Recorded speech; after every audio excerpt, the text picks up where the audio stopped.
Hi, this is Jess Dixon for Misrepresented. Today I'm sitting down with Marlee Pryde and she's going to tell us her smear story.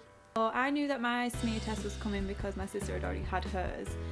So I got my letter through the post about 6 months before my 25th birthday. So I booked in to get it done and I was feeling kind of okay about it. My sister had been for hers, she was totally fine, so I was just like, fine, go get it done and see what happens. The initial smear, it's not pleasant, I'm not gonna lie, it's not great. Obviously it's kind of intimate, somebody's sort of up there and having a look around, but it's not that painful. It's a little swab and then you're done, and that's it. I actually kind of forgot all about it, and then my results came through to say that I had abnormal cells and that I needed a further test. So after that I sat and I cried for a good 10 minutes and was just like, I'm 24 years old, how can I possibly have abnormal cells? And so a couple of months later I went to James Cook University Hospital and I had a biopsy taken.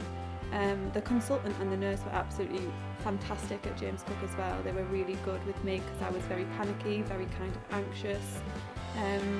And the biopsy itself, it's not a nice procedure. It actually is quite painful. You bleed for a little while afterwards, but it's that or you have cancer basically. So then they take a little bit of a biopsy, take some tissue away, they send it away for testing, and then you are pretty much living in a kind of not quite certain feeling because you're like, well, do I need to have more of an operation, or is that it? If they took everything? It was about a month to 6 weeks later that I got a letter through to say that I had CIN2, which is precancerous cells. That is quite common apparently. Most women will have it at some point in their life. So I then went and had a procedure done, and it was basically, it's like a loop procedure, and they cauterize all the bad cells off. So they did that, and then that was okay actually, because you get an injection of local anaesthetic, so it's not so bad. And you do kind of feel very vulnerable when that's happening because there's 4 people in the room and you're just laid there with your legs akimbo. But it's not so bad. And then after that it's a waiting game to see whether or not they've took away all the bad cells, so you're waiting for another letter in the post. Fortunately, when I got my letter in the post, it was positive and it said that all my cells were gone, so that was really good, and that I had to go and have a routine checkup 6 months later.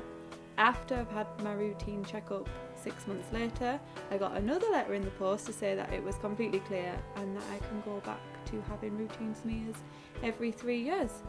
And I just think if I hadn't have gone for my smear, like so many people don't, I could have, in a couple of years' time, I could have had cancer. And it could have been so much worse than going and having a smear which lasts 5 minutes. And yeah, it's not pleasant, it's not great, and it's embarrassing, and you don't really want somebody to be doing that to you. But when you think about what the consequences of not having it done are, there's so many women out there not getting it done, and there's people, they're dying from it. They're dying from not having their cervix checked, and it takes 5 minutes, and I just feel like it's such an important thing for people to do that you really don't have an excuse not to get it done.